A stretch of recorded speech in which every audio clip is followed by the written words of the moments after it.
늘 우리와 함께 하시는 하나님, 여름의 무더위를 뚫고 또 바쁜 일상 가운데서도 이 예배 시간에 함께하게 하시니 감사드립니다. 지난 한 주간의 분주함과 수고를 내려놓고 이제 주님 앞에 나아갑니다. 우리를 지으시고 부르시고 오늘까지 붙들어 주신 주님, 이 시간 우리의 예배를 받아 주소서. 사랑이 많으신 예수님의 이름으로 기도드립니다. 아멘.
한결같은 사랑으로 늘 우리와 함께 하시는 주님, 지난 3일 동안에도 지켜주셨다가 다시 예배의 자리로 불러주셔서 찬양과 말씀으로 연단하며 기도로 무장할 수 있는 여건을 허락하여 주시니 감사합니다.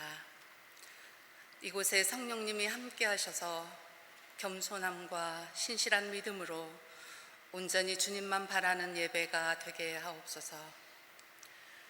유난히 혹독했던 더위 속에서 우리의 몸과 마음이 많이 지쳐 있습니다. 힘들고 예민해지기 쉬운 날씨지만 우리의 생각이 불평에 머무르지 않도록 하사 마음은 주님의 평안 안에 머무는 일상이 되게 도와주옵소서. 위로의 주님, 인간의 온갖 탐욕으로부터 비롯된 전쟁과 기근, 엘니뇨로 인한 대형 산불과 지진, 그리고 나라 안에서 극한 호우로 열악한 자들의 고통이 더해지고 있음에 마음 아픕니다. 주께서 함께해 주셔서 어려움에 처한 주의 백성들이 어제 오늘보다 내일이 더 희망적이었으면 좋겠습니다. 급변하는 인공지능이 발전하면서 대기업의 큰 성과로 나라가 부유해지는 것처럼 보이지만 어려움 가운데 있는 사람들은 오늘도 힘겨운 하루를 보냈을 터인데 낮은 자를 위한 기도 소리는 잘 들리지 않습니다. 기도와 사랑에 인색한 저희들을 용서해 주시고 이 나라를 긍휼히 보시사 하나님 보시기에 온전한 나라가 되게 도와주옵소서. 은혜의 주님, 광복 81주기를 지나며 하나님의 은혜로 이 땅에 자유의 빛을 보게 하셨던 그날의 감격을 대대에 이르기까지 기억하게 하심으로 선열들의 숭고한 희생을 잊지 않게 하시고 오늘 우리가 누리는 자유와 평화가 결코 당연한 것이 아닌 하나님의 은혜이자 많은 분들의 희생 위에 세워진 것임을 고백하오니 우리에게 이웃과 나라를 사랑하는 마음으로 살게 인도하옵소서. 오늘 또 사사기 말씀을 듣습니다. 이스라엘 백성을 위해 보내신 사사들의 행적을 되돌아보며 세상 역사를 주관하시는 하나님의 섭리를 잘 깨닫고 우리의 신앙이 더욱 든든히 서게 되기를 원하며 말씀을 전하실 고경수 전도사님, 주의 사명 감당하실 때에 성령님이 늘 동행해 주셔서 그 걸음걸음에 하나님의 비전을 주시고 하박국 선지자의 기도처럼 여호와로 즐거워하며 구원의 하나님으로 말미암아 기뻐하는 삶으로 인도하여 주소서.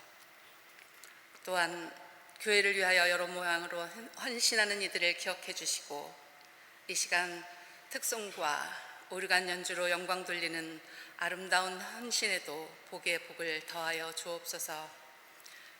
계획 중에 있는 담임 목사님 여정 가운데에도 함께 해주셔서 강건함으로 영적 충만과 회복의 기회가 되게 하옵시고 사역마다 풍성한 열매 맺음으로 주님의 뜻을 이루게 인도하여 주옵소서.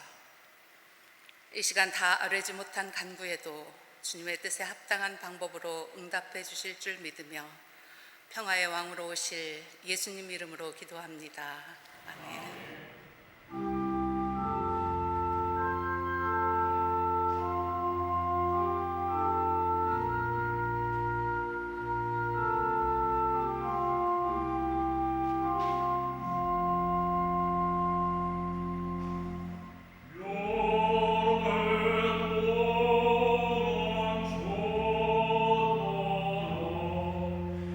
세상 율법을 졸기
박승순 권사님의 기도와 박재하 장로님의 귀한 득송 감사드립니다. 오늘 우리에게 주신 하나님의 말씀은 사사기 7장의 말씀입니다. 한 절씩 교독하신 후에 마지막 절은 함께 합독하겠습니다. 여룻바알이라고도 하는 기드온과 그가 거느리는 모든 군대가 일찍 일어나 하롯이라는 샘 곁에 진을 쳤는데 미디안의 진은 거기에서 북쪽 골짜기에 있는 모래 언덕에 있었다.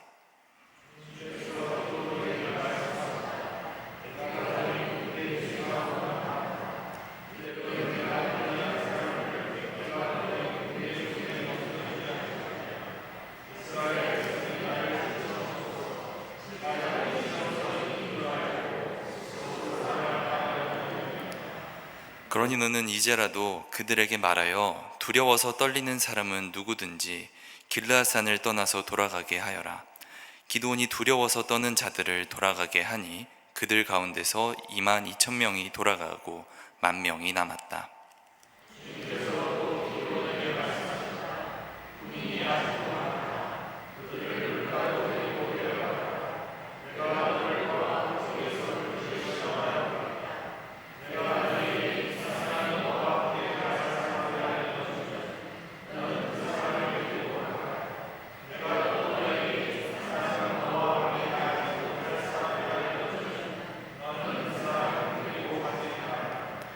기드온이 군대를 물가로 데리고 내려가니 주님께서 기드온에게 이렇게 일러주셨다. 개가 핥는 것처럼 혀로 물을 핥는 사람과 무릎을 꿇고 물을 마시는 사람을 모두 구별하여 세워라.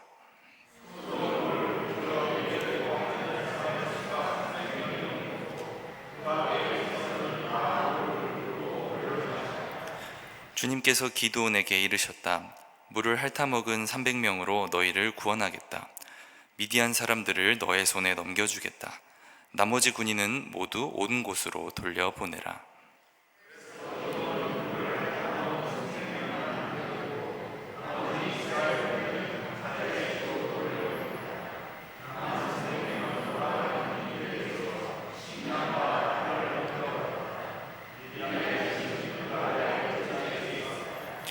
그날 밤 주님께서 기드온에게 말씀하셨다. 너는 일어나서 적진으로 쳐내려 가거라. 내가 그들을 너의 손에 넘겨주겠다.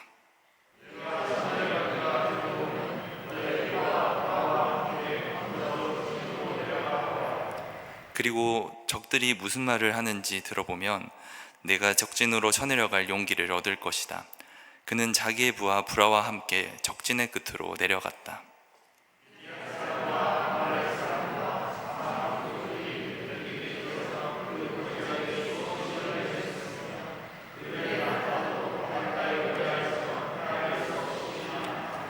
기드온이 그곳에 이르렀을 때 마침 한 병사가 자기가 꾼 꿈 이야기를 친구에게 하고 있었다. 내가 꿈을 꾸었는데 보리빵 한 덩어리가 미디안 진으로 굴러들어와 장막에 이르러서 그 장막을 쳐서 뒤엎으니 그만 막이 쓰러지고 말았다네 하고 말하니까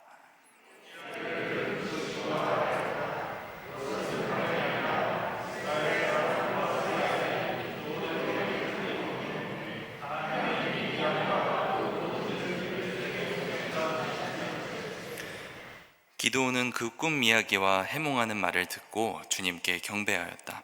그리고 그는 이스라엘 진으로 돌아와서 일어나라, 주님께서 미디안의 진을 너희 손에 넘겨주셨다 하고 외쳤다.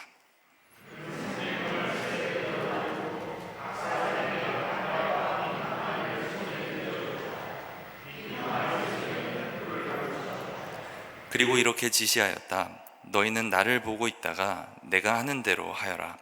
내가 적진의 끝으로 가서 하는 대로 따라 하여라.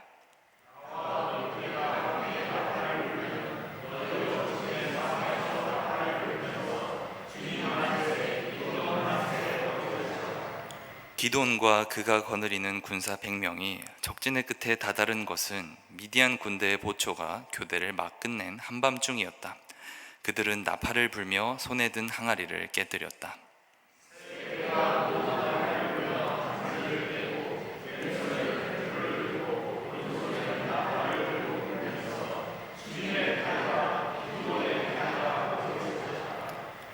그리고 그들이 저마다 제자리에 서서 적진을 포위하니 적군은 모두 아우성치며 달아났다.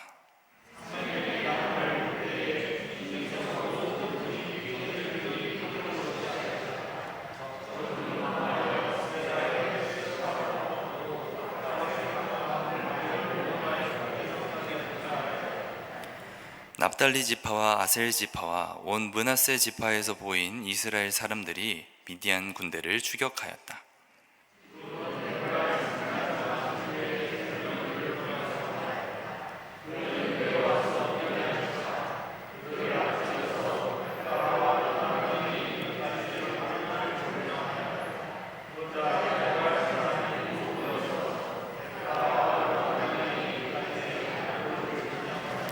함께 읽겠습니다. 그들이 미디안의 두 우두머리 오렙과 스앱을 사로잡아 오렙은 오렙 바위에서 죽이고 스앱은 스앱 포도주 틀에서 죽이고 계속 미디안을 추격하였다. 그들이 오렙과 스앱의 머리를 요단강 동쪽 지역에 있는 기드온에게 가져왔다. 아멘.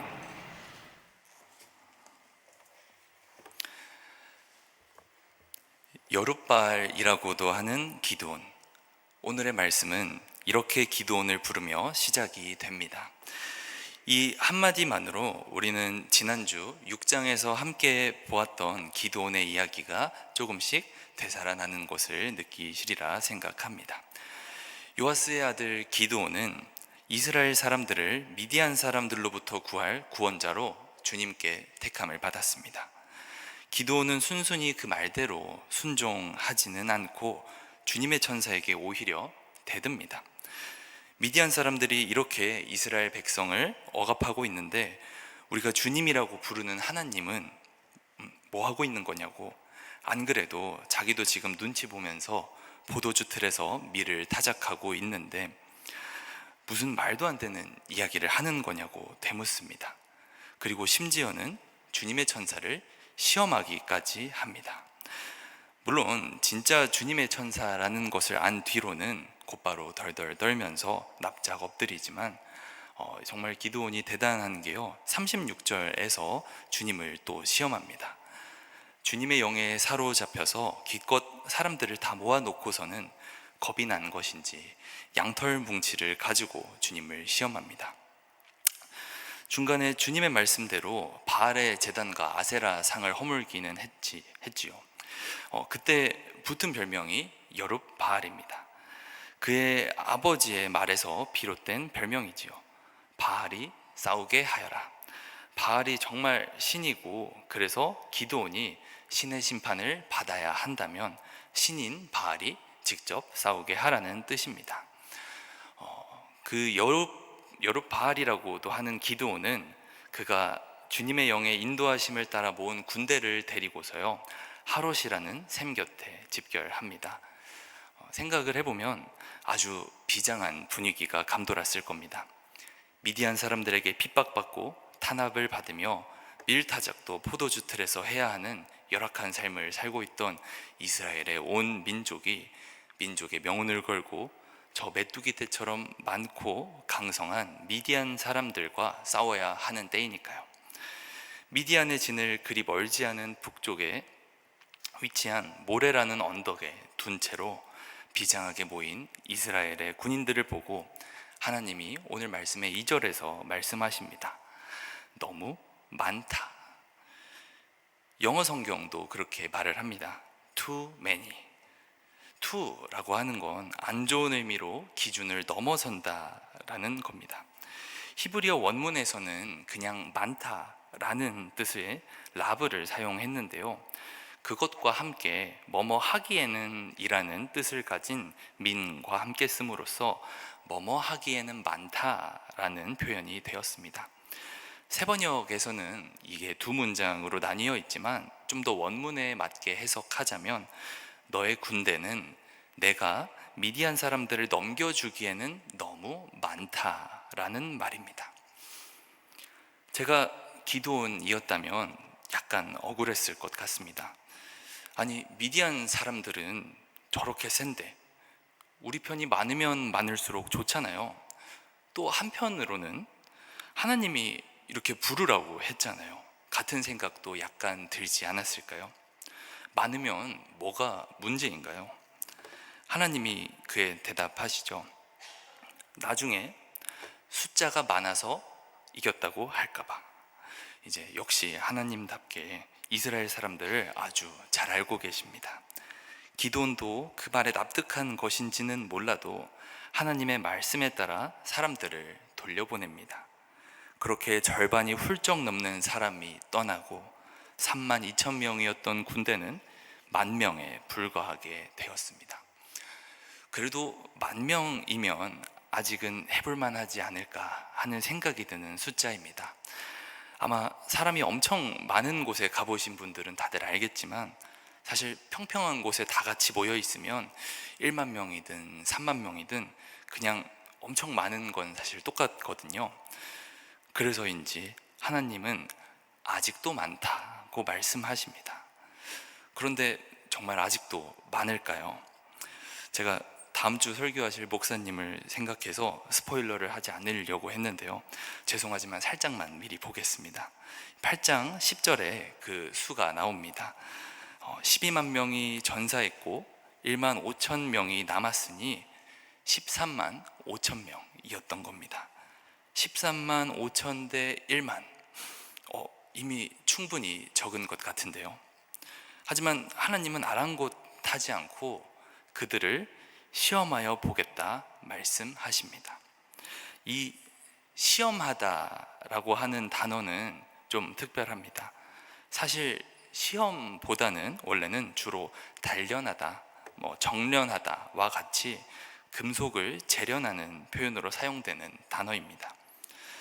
다른 흔히 사용하는 단어는 대체로 능력을 검증하는 의미에서 시험이나 아니면 내면의 진실성을 확인하는 의미에서 시험을 한다는 단어가 많이 쓰입니다. 그렇지만 오늘 말씀의 이 시험이라고 하는 것은 조금 다릅니다. 시험의 내용을 한번 볼까요? 하나님은 물을 떠서 핥아먹는 사람과 무릎을 꿇고 마시는 사람을 구분하라고 하십니다. 300명을 제외하고는 모두가 무릎을 꿇고 물을 마십니다. 시험이 끝났습니다. 물을 떠서 먹은 사람은 합격이고 주님이 그들을 통해서 이스라엘 사람들을 구원하신다고 합니다. 한국이 또 시험으로 유명하죠.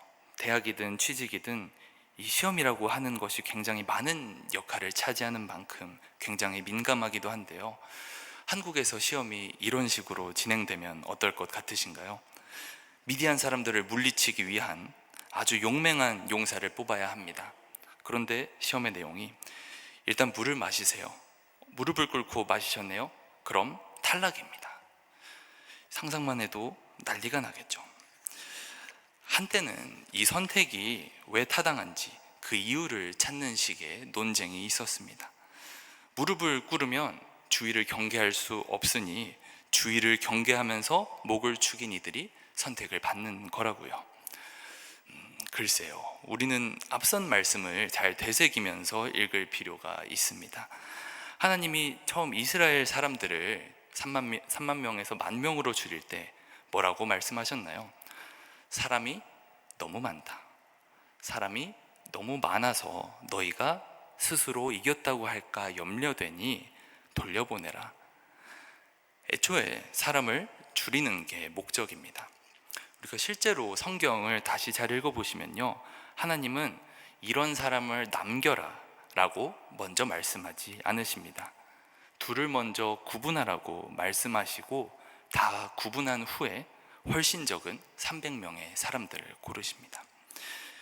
여기서 우리는 시험, 정확히는 정련, 연단의 의미를 깨닫습니다.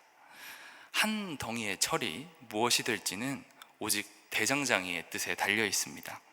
철을 2덩이로 나눈 후에 큰 덩이를 써서 식칼을 만들지 아니면 작은 덩이로 과도를 만들지는 대장장이의 뜻입니다. 크니까 더 훌륭하고 단단하니까 먼저 사용되어야 한다는 것은 아무런 의미가 없는 것입니다. 하나님은 그렇게 이 이스라엘 사람들을 하나님의 뜻대로 연단하고 있었습니다. 1만 명의 이들 중 대부분이 돌아가고 남은 300명은 식량과 나팔을 넘겨받습니다. 그들이 미디안의 진 바로 위에 다다른 채로 8절이 끝납니다. 9절, 그날 밤이 찾아왔습니다. 주님이 단호하게 기드온에게 명령하십니다. 적진으로 쳐 내려가거라. 내가 그들을 너의 손에 넘겨주겠다. 그렇지만 기드온이 정말 순순히 이 말에 순종할 수 있었을까요? 우리가 기드온의 하루를 상상해 보면 절대 그렇지 못하리라는 것을 짐작할 수 있습니다. 분명 이제 하루를 시작할 때쯤에는 3만 명이 넘게 모여서 이 정도면 해볼 만하다. 역시 주님이 나를 버리는 게 아니셨구나 하며 떨리고 설레고 긴장되고 기대되는 복잡한 마음으로 결전을 준비하고 있었을 텐데, 주님이 많다고 하면서 사람들을 줄이더니 기어코 300명밖에 남지 않았습니다. 우리가 처음 숫자에 비교하면 1%도 되지 않는 숫자입니다. 기드온은 겁이 났을 겁니다. 불안했을 겁니다. 그가 보기에도 이 숫자는 말이 안 되거든요.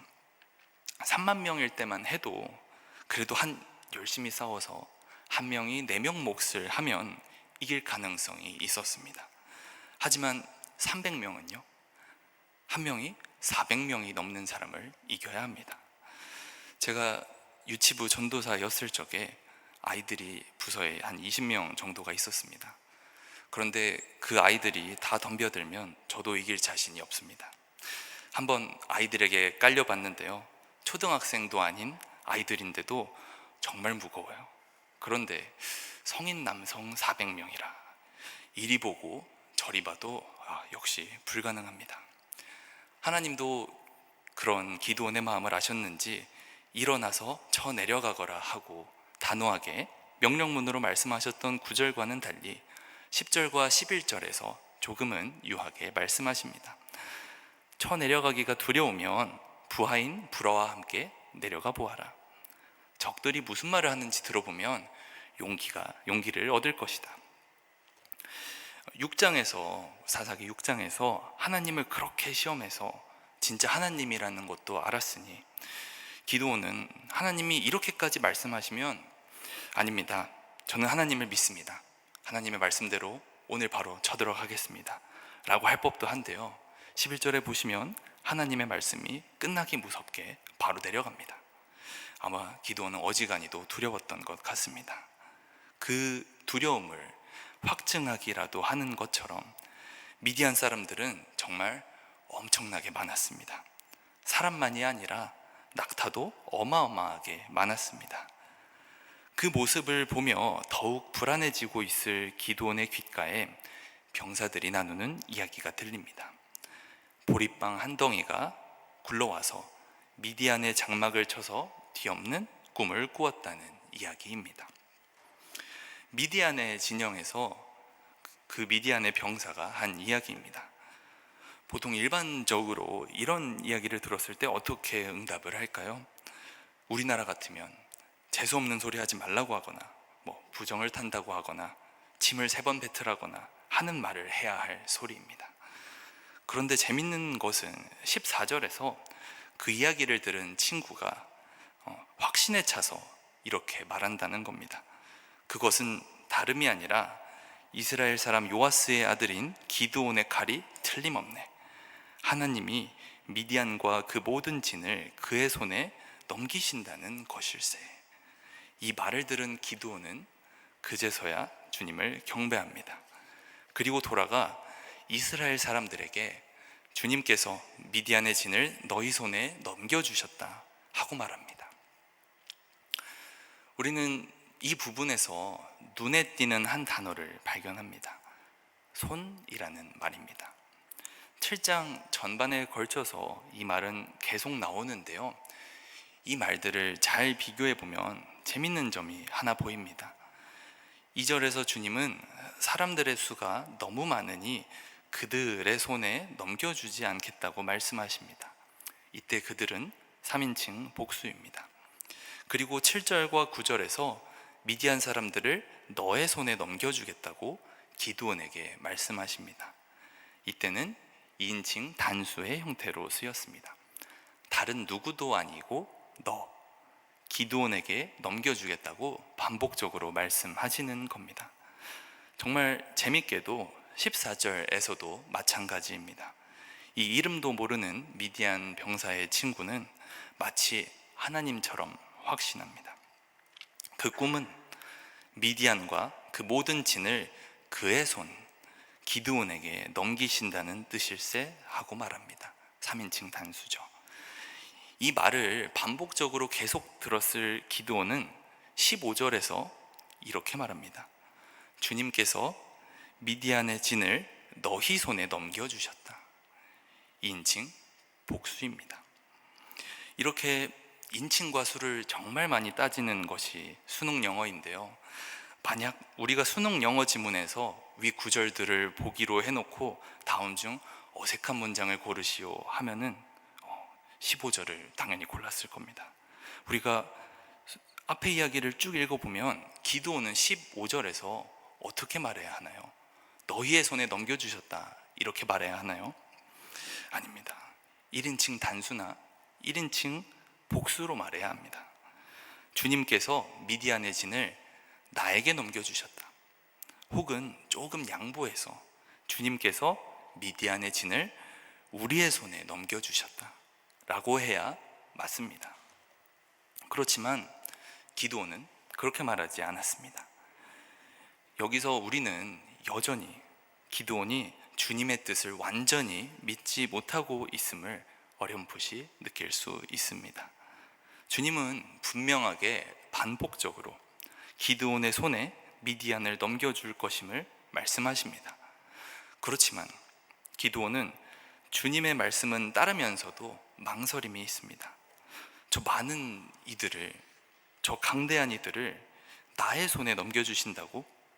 3만 명도 아니고 10,000명도 아니고 하다못해 그에 비하면 한 줌에 불과할 300명도 아니고 이 먼지 한 톨 같은 나에게? 기드온의 심정이 어떻든지 간에 전투는 시작됩니다. 기드온은 300명을 세 부대로 나누고 일사불란하게 지시합니다. 나팔과 속에 횃불을 감춘 빈 항아리, 그 흔한 활도 칼도 하다못해 에훗과 같은 한 규빗짜리 단검도 없는 군대보다는 군악대에 가까운 부대들이 나아갑니다. 기드온의 부대가 적진의 끝에 다다랐을 때, 그때는 교대를 막 끝낸 한밤중이었습니다. 타이밍이 좋았습니다. 그들은 일시에 항아리를 깨고 나팔을 불면서 크게 소리쳤습니다. 시끄러운 소리와 갑작스레 환히 켜진 횃불, 미디안 사람들은 화들짝 놀라서 도망을 갑니다. 도망가는 것을 넘어 서로 싸우기 시작합니다. 이제 10만이 넘는 숫자는 아무런 의미가 없습니다. 그들이 싸우는 것은 300에 불과한 적군이 아니라 아군이기 때문입니다.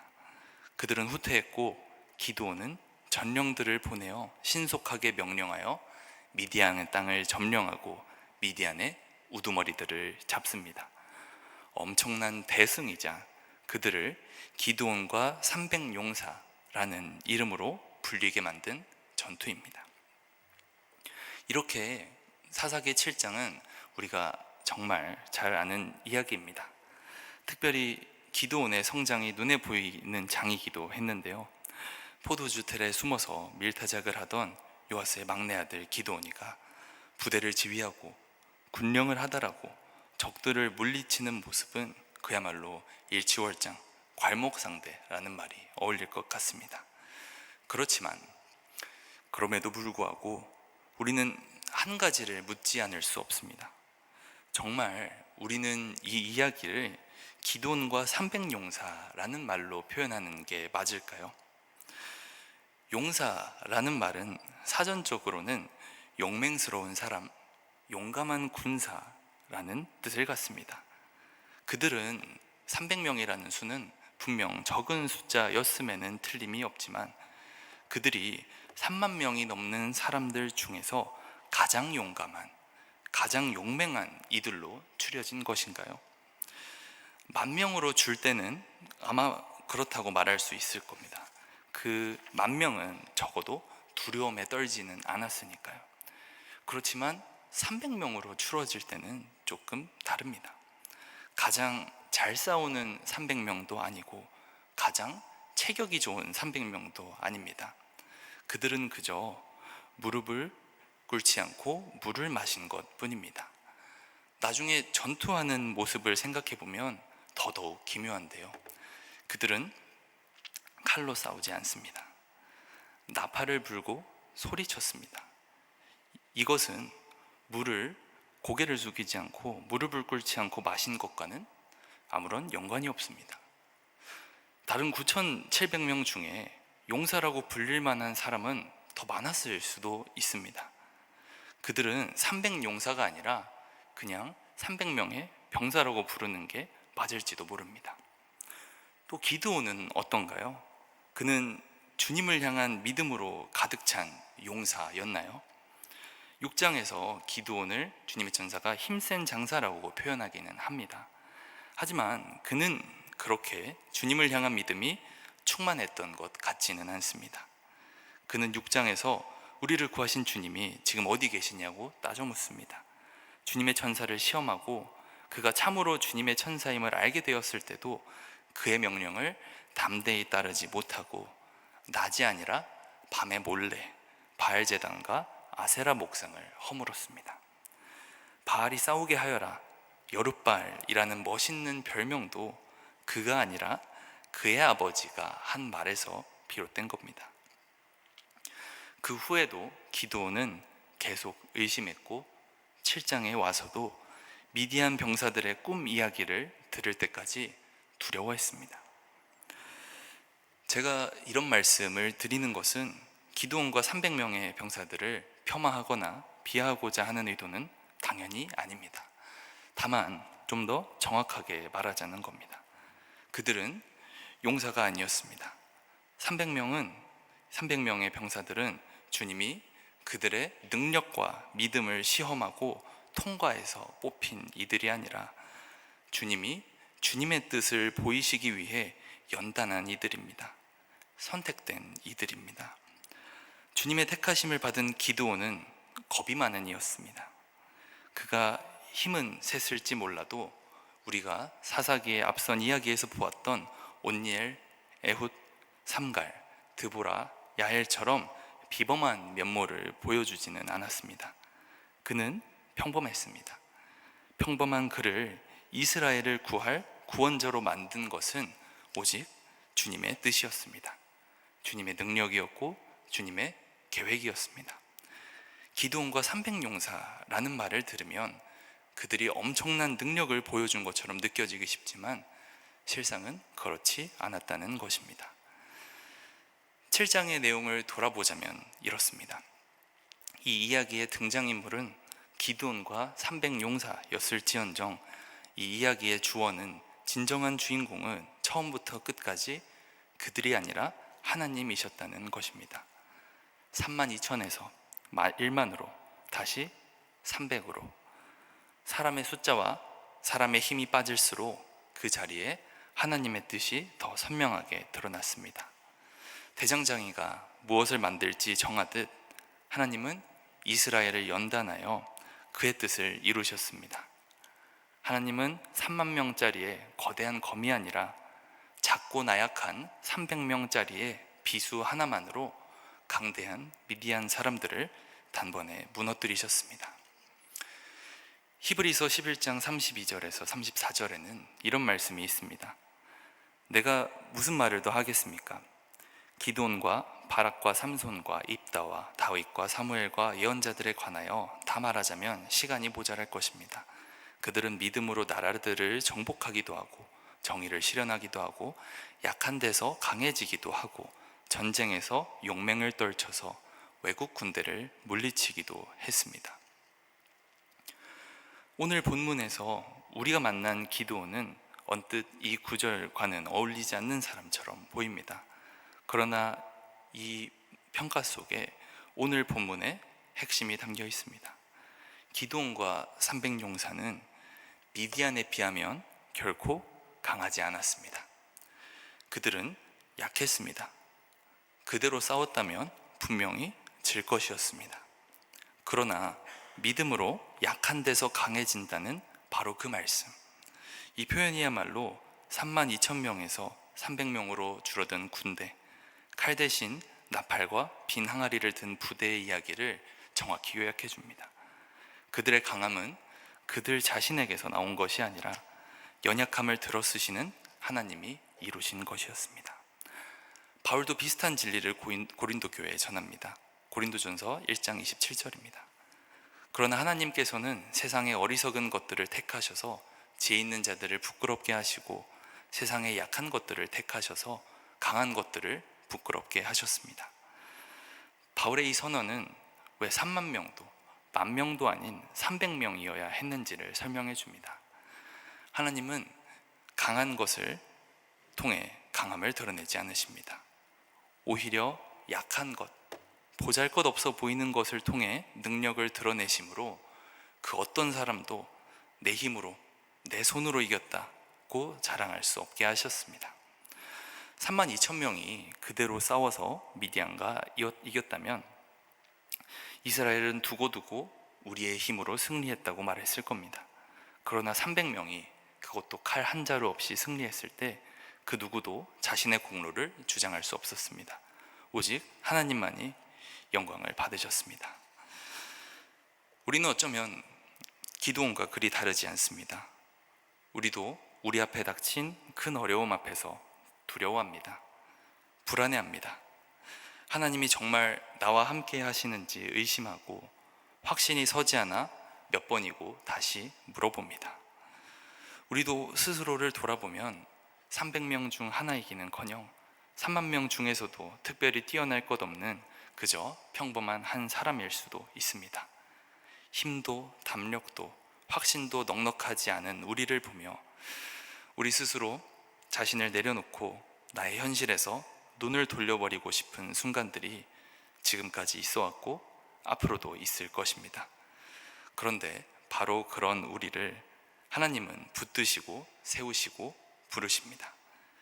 기드온을 용사로 만든 것이 기드온 자신이 아니었던 것처럼 우리를 하나님의 사람으로 세우는 것도 우리의 담대함이나 뛰어난 능력, 자기 확신이 아니라 연약한 우리를 택하시고 붙드시는 하나님의 손입니다.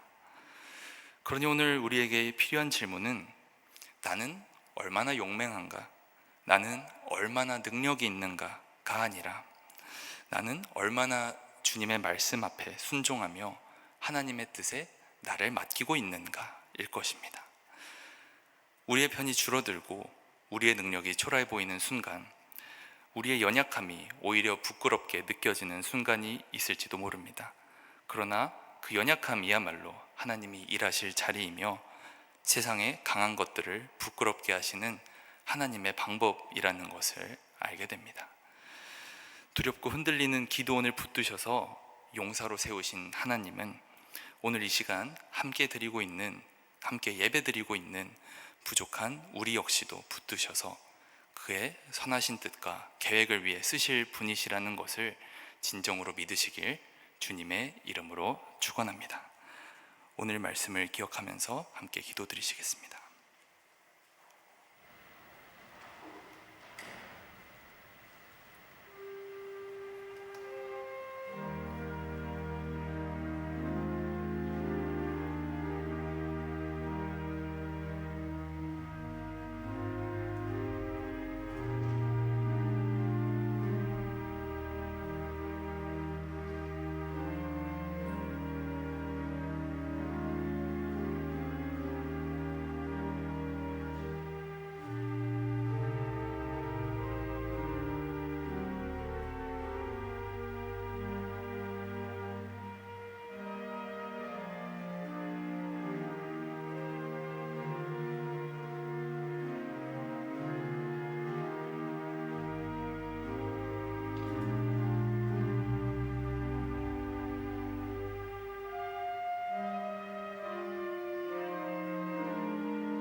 사랑의 하나님, 오늘 말씀 안에서 우리는 우리 자신의 모습을 마주하게 되었습니다. 겁이 많고 의심이 많고 스스로를 확신하지 못했던 그들처럼 우리 역시 부족하고 연약한 존재임을 고백합니다. 그러나 주님께서는 그런 그들을 외면하지 않으시고 오히려 붙드시고 세우시고 마침내 승리하게 하셨습니다. 우리의 능력과 담대함이 아니라 주님의 손이 우리의 삶을 이끌어 가신다는 것을 기억하게 하소서. 주님, 이번 한 주간 우리가 살아가는 삶의 자리마다 스스로의 힘과 확신을 자랑하려는 마음을 내려놓게 하시고 오직 주님만을 의지하는 믿음을 허락하여 주소서.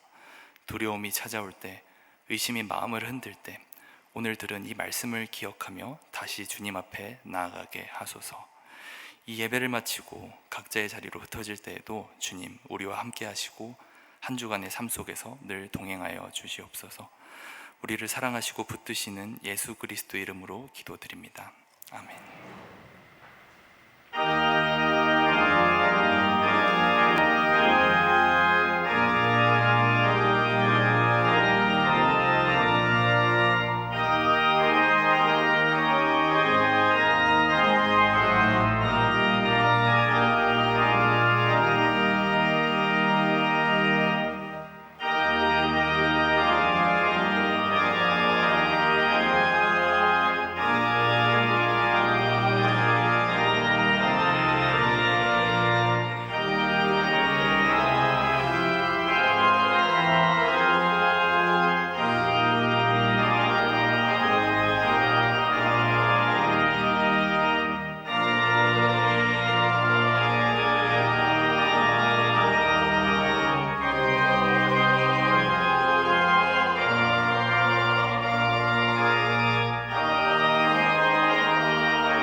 주의 기도 드리시겠습니다.